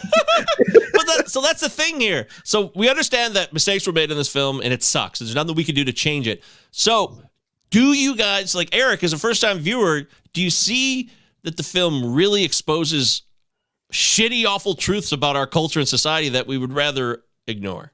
It does it well. I don't think the movie's saying anything that intelligent people don't know is going on, not just in New York City, but in Mayfield, Oklahoma. I mean, it's like this everywhere. I mean, it's just that we are not used to seeing movies with this stuff in it. There's nothing new. And in fact, it could be a fucking hell of a lot worse. We don't have kids doing intravenous drugs here. It could be a lot worse. I mean, we get like a little weed and like some drinking and a lot of horrible proclivity and sexuality, but we don't have like heroin and all this horrible shit we could have in the movie. And it's probably because the studio wouldn't allow them to do it. So this movie could have been a lot worse. But fuck all that. That has nothing to do with it. It doesn't matter what the drug is. What the movie does that I appreciate is particularly at the end when there's just this kind of B-roll of adults who the movie's saying, hey, these kids turn into these adults that end up on the streets that nobody cares about. And that's powerful, man. Some calliope music to go along with it. Yeah, with weird-ass melancholy type music that really fucks your head up. You're like, God, this is so bizarre, but it's making sense in a weird way. Yeah, it's actually, like, I think you're right. Like, that scene is really important, and it's actually really kind of underdone in a way, but, like, not in a way that I'm not critiquing it. Like, it's for a movie that's pretty heavy-handed, that understated point of, like, hey, this is where they could end up. But I also, to get to the exploited nature, like, of some of this film, like, part of me is like, I don't, these seem like real mentally disturbed people on the streets of New York. These don't seem like actors, right? They're driving by and filming these people without their knowledge and putting it up there. You know, this fucking guy, this guy who has no legs, you know, who's in the fucking subway. Like, it wasn't a Gary Sinise Forrest Gump situation at all. was he a paid actor, Eric? He was an actor. He was an actor. The dude that was playing the accordion was an actor. Even the fucking dopey kid jumping up and down was cast. I knew those guys were all fucking. That was all too Harmony Korine. I knew that shit was those three were like cast. I did think that like the legless guy was maybe like a legitimate homeless person. I'm glad to hear he was a paid actor, but still, it's just kind of like, you know, a little uncomfortable. But you get a lot of like the authenticity, I think, is a big word for the entire movie. In these scenes where like it doesn't seem like a closed set. Like they're getting like these long, long lens shots of Telly and Casper moping around the city, and you can tell these people don't know they're being filmed and stuff. I like that, and you get all the sounds of the city and stuff, and it kind of like gets your blood pumped.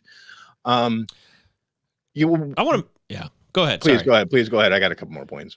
I want to mention this to see what you think of this, because there was a few of the actors who felt that what bothered them most, more than being taken advantage of, was that the movie failed to show that there was a real strong sense of community with skateboarders and these kids on the streets who came from shitty homes, and that they actually had much more of a stronger bond than just the flimsy dope smoking and trying to fuck everybody type scenario that you get in this movie. And that might be one of the bigger failures of this movie, because means that they're really trying intentionally to not show you that, to try to make a point, which I think is disingenuous for something that's supposed to be so authentic. The only person that's unhappy in this movie is Jenny. Everyone else loves their life and is having a fucking great time. So for me to hear you guys talk about watching this in 1995, 1996, and kind of being, hyped up about it is just fascinating to me. I had a fucking Casper shirt. You had a Casper shirt. Yeah.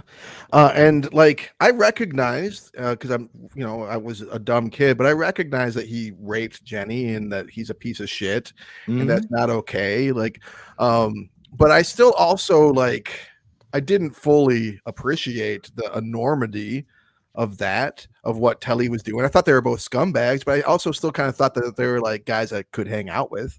And I wish I'd not felt like that, but I did. Yeah. And I think it's easier now to forget about it or to minimize it, but HIV and AIDS were a huge deal. They were still a major deal, and this movie is about that. The death sentence at that time. To be absolutely. With so AIDS. That being said, should Mr. Barnes have popped this into the VCR in our 9th grade health class? No. It feels like a lawsuit would be coming with that. No, that would be weird. You don't think kids watched this and got so fucking terrified of getting a disease in their body that is a fucking death sentence that they would change their course of life? I do think that some did. I just don't think that it would have or could have or needed to be shown in schools. But I mean, like one of the messages of the movie, it's almost like a horror movie, like where you have the promiscuous girl that she lives fine and is clean, but the girl who's had sex one single time has gotten AIDS, and it's almost like a puritanical message, like watch out, kids. Like, but I mean, like it also shows how when it has that great back and forth where the girls are talking about sex and the boys are talking about sex, and it shows that the boys especially just do not take HIV/AIDS seriously. They do not see it as a real threat. They're like, they're in that young invincible mode, and they're all consumed by the need to fuck.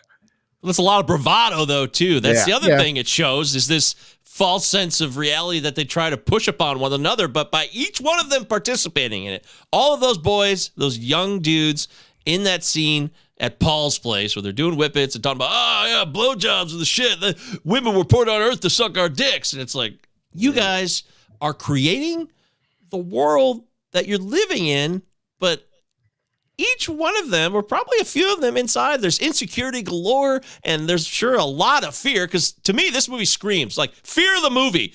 We're all living in fear. We got to go crazy now. I get a lot of that vibe from this film, and it's so sad, but so on point that these kids end up creating a reality that they might not want to be a part of, but since they're so afraid to be vulnerable, that's what you get. And the movie nails that for me. Well, that one kid is vulnerable. The one that he's like, Gertie, I want to buy you corn dogs, Gertie. Oh, yeah. He's very vulnerable. He's funny, too. He was. He made me laugh. I admit that. I did laugh. Corn dogs. That's romance. Yeah, but those parties, man. Yeah. I mean, are these guys... Fear and insecurity come, in my opinion, out of a sense of morality. And these kids are just, they're vermin littering the streets because they have no guidance. So there's no right or wrong, really. So are they as vulnerable as you're saying?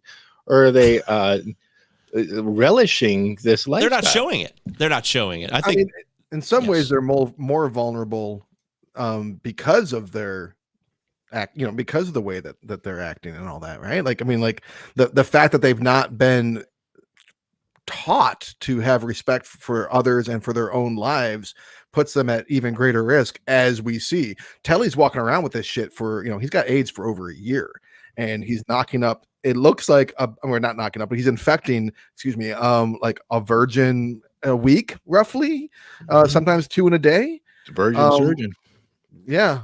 Which also, while we're on that point, there's a lot of ways to make a ticking clock happen in a movie, but to have that you're trying to save a character from losing her virginity to someone who's going to give her AIDS, and then have it not even work out, like she doesn't even get saved. Like, oof, that is a brutal ticking clock. It's fucking dark, man. Brutal. It's hardcore. Yeah, dark. And the lack of parenting means that these kids need to be put in check by parenting. It's definitely an attempt by this film to, which it did end up doing, at least on the surface. Parents need to be given a reality check. This is a wake-up call, blah, blah, blah. But you have these kids become more and more manipulative, and without some type of reality check from an authority figure or someone older or somebody with some wisdom to let these kids know that they need it, the manipulation will just increase because they think they can get away with anything. I mean, Telly takes the money from his mom, then makes it look like he's begging to get money and all sweet and sad when he still doesn't get it. Like, oh, okay, Mom. Well, I understand. Damn, I really wish I could get some money. But he just ripped her off anyways. It's out of control craziness. Yeah, it says a lot about how important it is to have someone who can prevent kids from understanding that manipulation is bad. If only they had someone in their life, say in their late 40s, early 50s, who had gone through all of that stuff on the street, taking drugs, and could really talk to them about the choices that they're making. Maybe you should let your students watch this episode. Gosh, I'll tell you, that's a good point. But I will say it did take me back to, I got to be real, because that's what I want to do, is always try to be honest about how the movie made me feel. The party scenes and like all this camaraderie of people just saying things coming out of their mouths. They don't even know why they're saying it half the time. Like, it reminded me of my teenage years, man. We just said all kinds of crazy shit. We laughed a lot. We put on shows for each other. It was just live for the now, live for the now. Chaos, chaos, chaos. Crazy, crazy, crazy. Doesn't matter whose house it is. We got to take advantage of it. What's the next opportunity for us to get wild and take advantage of everybody? And I mean that when I say take advantage of everybody in a way where they can exploit the situation at a house. Because these kids need places to hang too. Like nobody owns a home here, but yet there's all these domiciles where they get to hang out and exploit the situation. There's the older guy who like hangs out with younger kids that they do the whippets at, and then there's fucking what's his name, Danny Abrams. What's his name from the Meet the Parents and Scary Movie. Yeah, it's like clearly his parents' house that they're partying at. And that there's a lot about this that brought me back to that kind of desperate need to move from house to house or place to place wherever we could be unsupervised and together and free to do whatever we wanted. And again, like I've said it before, I've said it a million times, like I'm just really grateful that the needle drugs weren't in Heartland, Michigan. That kind of thing, Dude, I wasn't allowed to leave the house when I was a teenager, but did these raves exist that had fucking doormen that would monitor how many 14-year-old kids are pouring into a fucking drug-infested rave? Just a thing? It's a different level, man. New York City and Heartland, Michigan, just two different worlds. Yeah. And also the local wasn't like that? Well, the local was Rogers Rack. They weren't doing that at Rogers Rack. But the 90s was a period of raves, right? And I myself did not go to raves, but I had lots of friends who regularly went to either like outdoor festivals or to like literal warehouse raves that were like thrown up. But they'd talk about it, and I'd take their mescaline when they came back. The place in Pontiac, when that place opened, not just concerts, it was like rave nights. You remember that? Yes, Clutch Cargos. Yeah. I never did that either, Travis. And what used to be known as I hate the music too much to do it. Yes. Yeah, I like to have a good time, but the music just wasn't my thing at all. Yeah. And that's what it used to be known as ecstasy. Rolling on ecstasy. Those are two terms that were synonymous with each other before it became, I don't know, MDMA or whatever the original name of the drug is now, Molly. Now they do Molly, which I don't. I never did ecstasy. I feel like I missed out. All I know is that I did it one time, and everybody else like gave each other back rubs and like fell asleep, and I was wired. I literally like stalked a hallway up and down for like 4 hours while everybody else fell asleep. I'm like, I hate this. I hate this. I never did it again. You poor bastard. I'm sorry to hear that. Life's hard. But it does. It sets a time and place. It's a very 90s. It might be one of the more 90s type movies that provides you with fashion and kind of the mannerisms and the way people were. It's really a quality flashback to that for this movie. I will say that about Kids. And the soundtrack, again, like I touched on Blue Bar earlier. This soundtrack is fucking fantastic, man. You got Slint and Daniel Johnston in there, which is super weird to watch a guy get beat up to Daniel Johnston. But all these different Lou Barlow projects that make up this movie that have always been so hard to find streaming anywhere, you fuckers. Natural One in particular, of course, being the big hit from this album. It wasn't Randall Poster, the music supervisor in this. Did you guys see that? Mm-hmm. He's everywhere. Like he's that guy. Yeah. Either him or T-Bone. Like him and T-Bone right up there. Yeah, they're the guys. I'm pretty. I'll double check that. But I'm pretty sure that's what I saw. That's a guy who's been everywhere. He's a legit. Yeah, there he is. Randall Poster, music supervisor. I would guess that'd be earlier in his career. Can you check? Is that a little earlier? Because the early 90s, it seems like I know by the late 90s he was doing tons of shit, and his name is just, I'm so used to seeing his name in credits. It's like Sheila Jaffe doing the casting again. Okay, there's a name I know. Just one of those names. I think Gus Van Sant probably brought him along because he brought his cinematographer, and I love the way this movie looks. This was his very first film in the same year that he did The Crossing Guard. He debuted in 95. All right. Okay. Nailed it. That's where you got to start. Good job, Randall. Good job, Randall Park, different person. Randall Poster. Great job. Great job. You guys ever see that show Euphoria? No. Yes. It does. I watched the first season at least. Is it kids? I heard it's pretty modern much kids. Yeah. I don't know if I could take seasons of this. It's not as gritty, obviously, or like shot the way. It's a lot more pretty looking show because it's 2022, obviously 2023. Yeah. But some things haven't changed. I mean, there's some slight variations of what the challenges are for teenagers now and what the world is like for them, but it's still some of the classics. The classics never go away, like troubles with somebody you're into, whether it's a man or girl, whatever you want. Drug use and just these standard issue, understanding of freedom and the limits of freedom and recognizing that maybe you do need limits because you don't get it because you're a teenager. Those things are time-honored traditions. I'd like to say real quick while we're wrapping, it looks like we're getting towards the end of things here. I understand why Jenny's character, the character of Jenny, needs to be alone in her pursuit of Telly to tell him what's going on.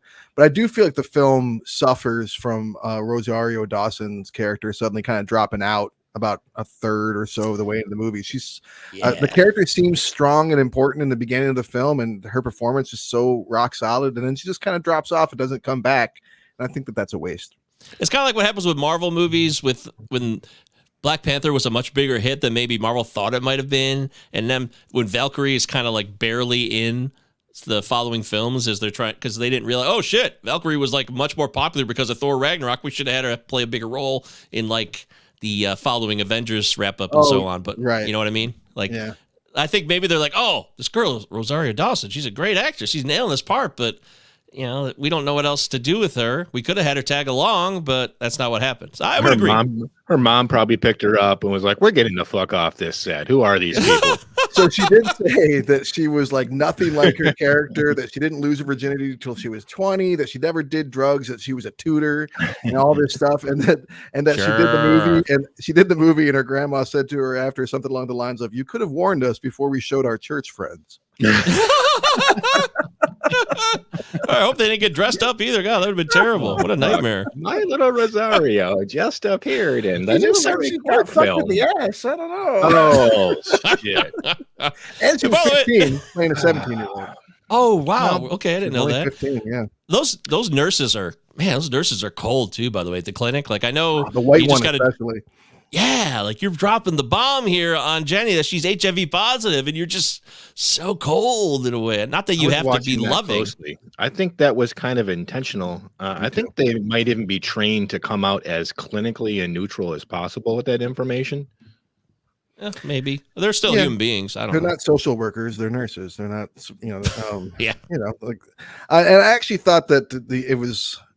The other nurse was kind of more kind and loving. And it was kind of like, oh shit, they got the wrong nurses. Yeah. Jenny needed the kinder nurse. Yeah, that's right. But I want to just elaborate on that. Like this movie really will always stand the test of time for the fact that it has this HIV plot, which, you know, we live in COVID now. We thought COVID was a big deal. It didn't kill as many people as AIDS could. It wasn't as deadly, in my opinion, but it still was. Forget how deadly it is physically. It's the mental terror and the anxiety that comes with the fear of disease. And man, Harvey Korine and Larry Clark got it right when they really tried to show you that how upset Jenny was when she found out. Yeah. By the time the movie's done with her, awfully, when she's raped by Casper, she kind of got like sidetracked. Like she took drugs. Like maybe I would want to forget everything in the world in that moment, possibly too. But it also doesn't make as much sense to me because she was so concerned that she ran away from Ruby and she went on this day-long quest. But then she ends up seeming like, you know, I kind of got sidetracked. I'm tired. I'm high now. I'm going to go to bed, or I'm just going to pass out here. It's weird. And if she hadn't, she probably would have saved Darcy.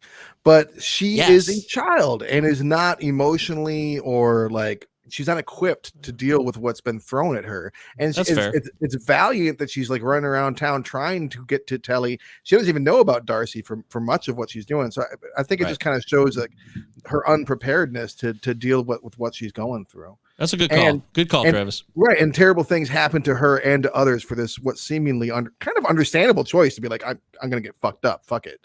But like she gets really fucked up. It's a good call. And we'd be remiss if we didn't talk about the fact that, you know, fast forward 10 years and Jenny has to fucking make one phone call on her cell phone to Telly to clear this all up. I mean, there's no communication in the mid 90s. Fuck, 5 years he'd have a pager. Yeah. Payphone in this scene. There's a payphone scene in this movie. There she tries to get a hold of her mom. That was a flashback.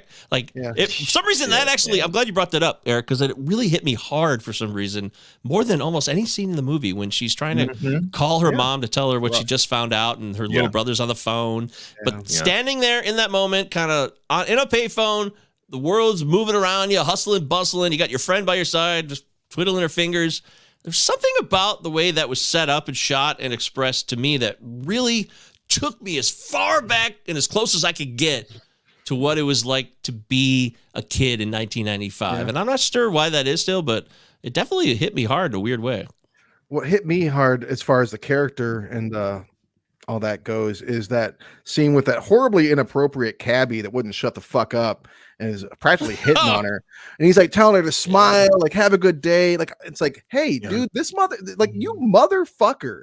She just found out she's got AIDS. She doesn't need to turn her frown upside down. Like choose to be happy. Oh, it's so frustrating to watch. I just want to fucking punch that guy in the face. Yeah. But and there she is, like trying to like suffer her way through it and be convivial and like normal, like, oh, you know, and it's like, man, this is what women have to deal with all the fucking time. All the fucking time.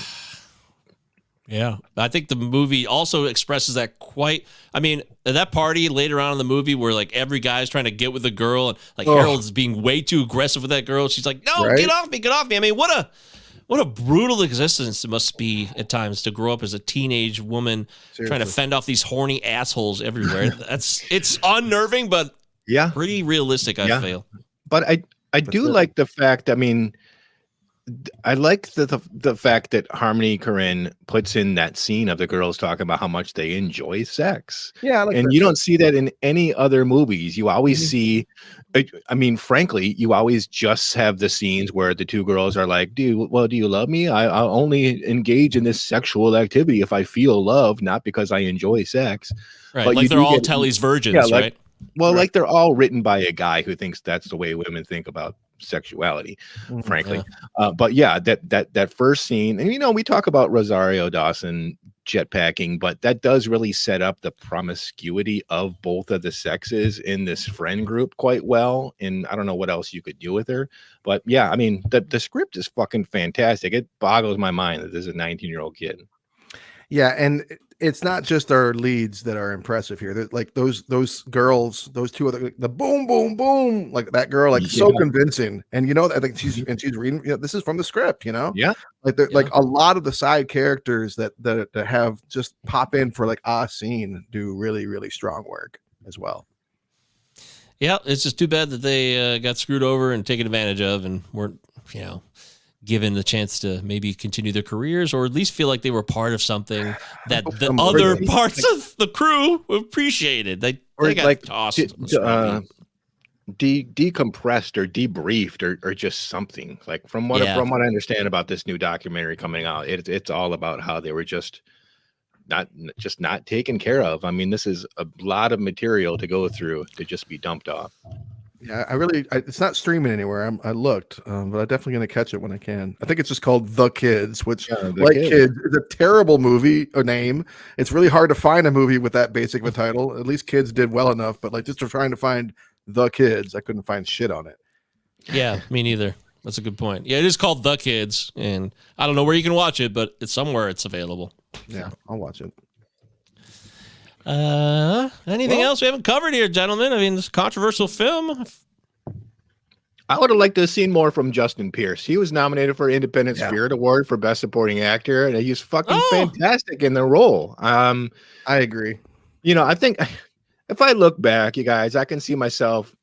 It's mostly because like I knew kids acted just like that. All the horrible things aside, like I knew kids just acted like little fucking dipshits who like to skate and do drugs and just giggled at fucking everything.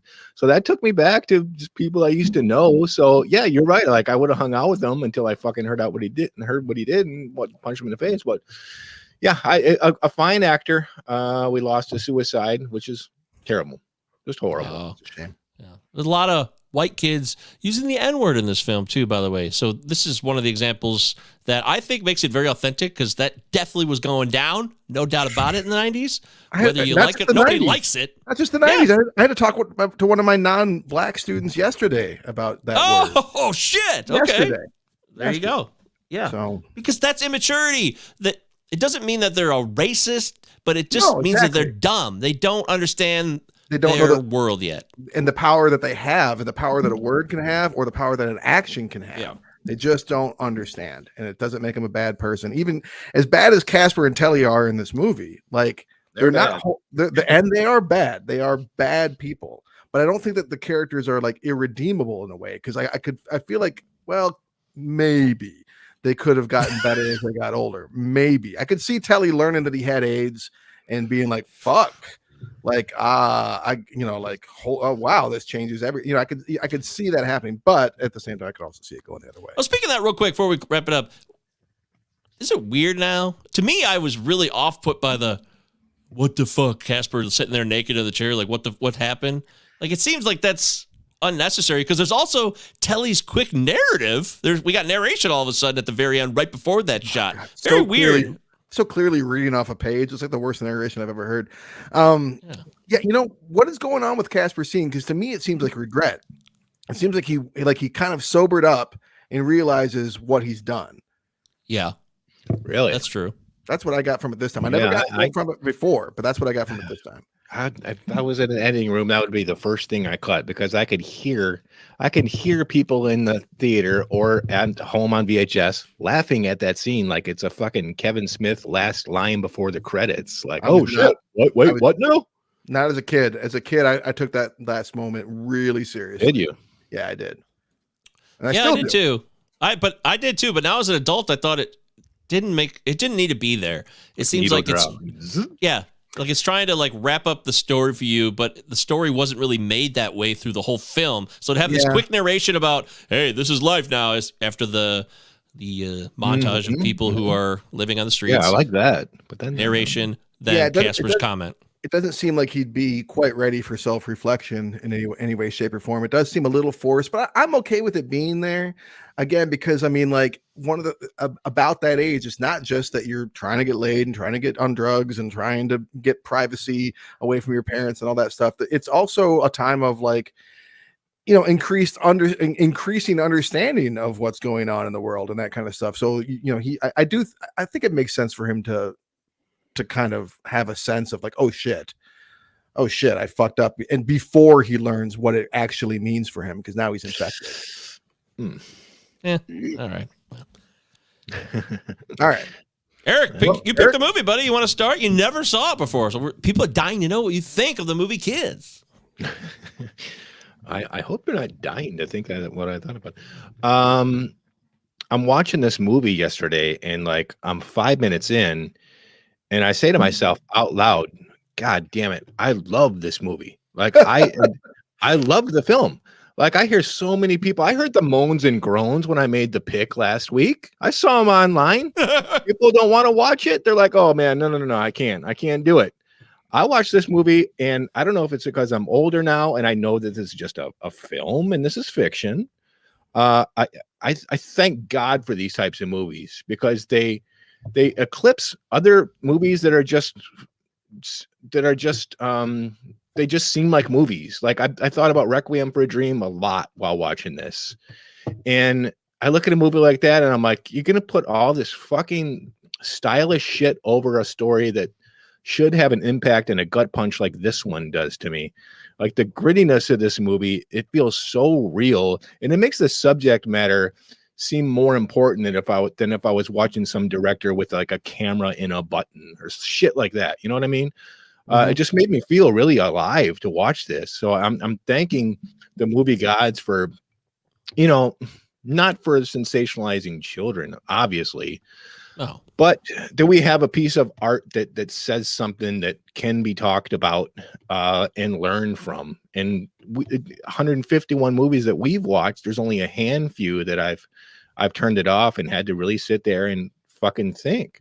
So I mean, I loved the movie, man. I want to watch it again. I may watch it again. Definitely going to check out this documentary. I think it's one of the best movies of that decade, easily. I meant to say it at the top of the podcast, but this is hard to find. We found it on the Internet Archive. So check it if you want. Just Google Internet Archive Kids 1995. You'll probably find it if you're listening and you're like, shit, I wanted to watch the movie, but haven't seen it in a while or haven't been able to find it. I guess I'm talking. I'll go ahead. Figure out what in the fuck that other cut even was. Oh, so yeah, the only cut on the YouTube is someone cut the movie without the AIDS scenes in it. So basically, they cut all the stakes out and everything of interest. Like, how do you even? There's no story. What do you think Jenny's after Telly for? Another like some money? I honestly, whoever made that cut, I honestly feel kind of bad for them.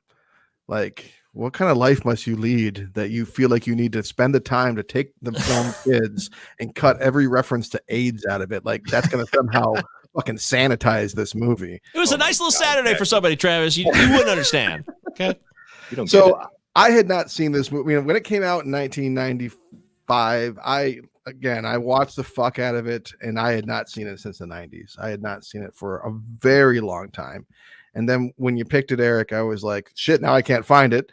But I'm really glad you picked it. I think it makes a ton of sense for our podcast to revisit such a controversial film, a film that, it entered the zeitgeist and never quite left. The people can reference this movie and they know, people still know it, and for good reason. I've heard it said that if you want to make a splash when you're making art, you need to either do something the best or do it first, and it's hard to do it the best. And I know I read a interview with Larry Clark where he said he just wanted to put something on film that had never been on film before, and I think he succeeded. This is, I can't think of a movie that predates this that quite. It almost makes me think of Easy Rider in a way, like, and maybe some other kind of like Hays Code era films that were like, don't let your kids do this, like Reefer Madness almost. There it is. Right? In a weird way, like in a lot of ways, this is like an exploitation film, like literally an exploitation film and exploitive. And between watching this and Bully this week, I have had many memories about a time period in my life that I've not thought about so much, like my early mid-teens, when I too just lived like I was a fucking 40-year-old man, but I actually didn't know shit about fuck, and was just like, making these choices and doing these things that, like, I'm lucky to be here now. And I am thankful for this movie and bringing me back to that time in my life, and I do think it is a unique film. It made me feel dirty to watch, which I texted to you guys. Like it does make it feels like it's not like and not just like looking at these underage girls in these really like fucking 6-minute makeout session to start your movie. I don't want to fucking watch this. This is awkward as shit. Never mind that, Eric, you said 5 minutes in that you love the movie, so now I understand something about you. But I'm just kidding. So there are scenes in the film that are certainly like awkward. But I'm grateful to watch it again, and I'm glad you picked it, Eric, because like now I have a much firmer sense, I think, of both what Larry Clark was going for, and Harmony Korine was going for, that I just didn't understand when I enjoyed this film as a kid. It absolutely holds up, for its problems, like a lot of important pieces of art. There was some damage done making this thing. But I do think it's an important movie.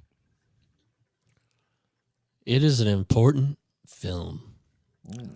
It spurred a lot of recall in my life. I think the last time I watched it was, I moved to Kalamazoo for like a month in 2002. And I remember my friend Jamie allowed me to stay at his place, but they were moving out of their house. And so then we like flopped at this girl's house for 2 weeks. So I was, not only was I once staying at a friend's house, now I'm removed from that. I'm staying with a friend we're staying at someone else's house who I have no idea who they were. And they've had a copy of Kids and threw it on. I remember watching it. And I really think that was the last time that I saw this movie. So it's been 21 years. And this movie is so ingrained in teenage, frustration and confusion. And that is something that doesn't change for this film. Even now, it is as apropos as it was then. Things that happened to like actors were taken advantage of and made to feel like they were less than nothing. And the dismissal of a bond, in skating and the skater community. Like these people, it's got that punk rock ethos, that DIY, do it yourself, stay strong, but be supportive of one another, because we really can't all function without one another. It dismissed that entirely, and that sucks. And I mentioned that, so I guess that's okay. But man, I just kept thinking about our our adolescent teenage years, Travis, and I started to think about some memories. I thought about this one night where we snuck out and we did some crazy shit with golf carts. Oh man, legendary night. As a straight up crime, it was, and we got away with it. I broke into someone's home once in the middle of the night, just on a kind of like on a dare. Absolutely. What the fuck? Like what? That's the kind of stuff I thought of. Still, like, just madness, man. We got lucky in this movie. We got extremely lucky. You're right. That's a great point.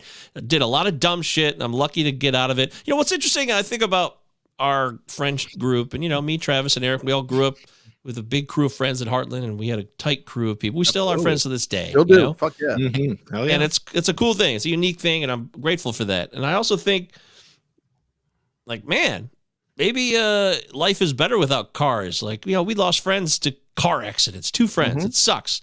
This movie, there's cars are not needed. They live in New York City. They walk around. They take trains everywhere. They don't have to take that element out of their lives. And teenagers who are driving, it's not a fun thing. Every year, teenagers lose their lives because they're not ready to drive, or it's just a dangerous act. Anybody could be killed in an automobile wreck on any given day. But I also thought about that, like, wow, man, I wish I grew up in New York City. Maybe my friends would still be around. But then again, I wouldn't have known them because they wouldn't have been there, so you can't play that game.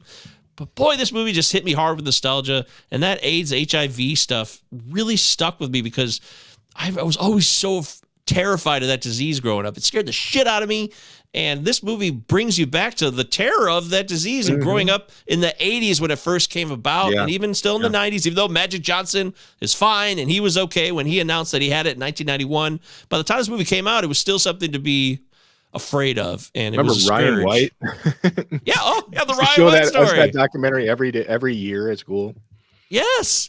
Oh my God. There was a show on HBO called like Life Stories, Families in Crisis. It was a 90s show, and there was one episode about the boy who had AIDS because of a blood transfusion and the way he was treated in his neighborhood. Who wasn't Ryan White, but there's a lot of stories like that. So, God, this movie makes me uncomfortable. It makes me feel bad too about my own upbringing, maybe things I regret doing where I was shitty to people for no reason at all. Random strangers like them in the park. Like, hey, fuck you, man, or just saying the most heinous, cruel shit. You don't even know why. I don't even know why I did it. I just did it because I wanted to entertain, or just, hey, look at me. I don't even know why I do half the things I do. And this movie learning boundaries, right?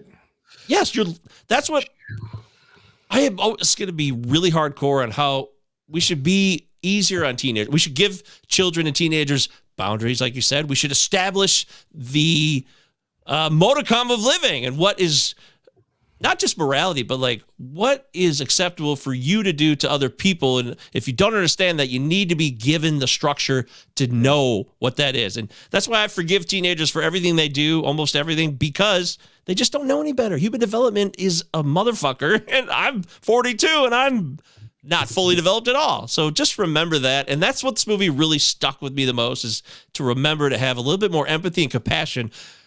And the movie is so cruel in a way. The fact that it can do that, I think, is pretty impressive, because it's not trying to be a compassionate movie whatsoever, but it does remind us of how important compassion and empathy is in this existence for everybody. And we should have it not only for the people in our life or people we don't know at all, but for ourselves too. So I'm going to say the movie holds up, man. It's not a fun watch. Obviously, it's a challenging watch. If you know anything about kids, it's going to be like cringy. And yes, the making out, I fast forwarded so much telly making out, man. I couldn't even handle it. It was like this slow silence, and all you hear is, oh, and it's fucking like his pillow talk. Oh, yes. Oh, it's so bogus. God, so it's an interesting film that needs to be watched. It holds up for the fact that it does what it does. Man, I think you guys nailed it. You really did. So good call, Eric. Yeah, good call. Right on. Excited. 3 holds up. All right. Yeah. 1995 zone. Larry Clark's zone. We should have done Bully. Just kidding. Hey, it's next time. It's always been on my list. I love Bully, so I'm always ready to bring it to the table. But we'll leave Larry Clark in the past for a while, baby. Yeah, that's fine. But it is your choice next. Oh, yeah, it is me, Travis Roy. Yeah, actually, yes, it is my turn. That is odd. That is odd. I got my list, and I guess What should I do, Eric? Should I pick this one or that one? How about I'm gonna give you guys a choice. We can either do a movie from 1993 or 19. Oh wait, no, wait. Let me 1993 or 2015. 2015. What do you guys think? 93. 2015. You guys split me, so I'll be the deciding vote. That's perfect. Let's go ahead of time because we just did 1995. Let's get back to 8 years ago and do a movie that really was a fascinating watch for me. And I'm curious if it's just me or if other people are going to be like, wow, this is going to be a fun movie. Let's do 2015's The End of the Tour. All right. Jesse Eisenberg and Jason Segel. I've really been enjoying Shrinking, the new Segel show. It's great. Oh, Season 2 awesome. get the greenlit. Yeah, so I'm definitely I'm ready to get into some more Segel. okay. Cool. Yeah, so we're going to do The End of the Tour next week, 2015 film. And that's today's show. Thank you so much for watching, listening, 5-star reviews, subscribe to our YouTube channel. Eric Brancher, Travis Roy, Michael Govier. We love doing the show. We thank you for giving us your time and energy, and catch you next time.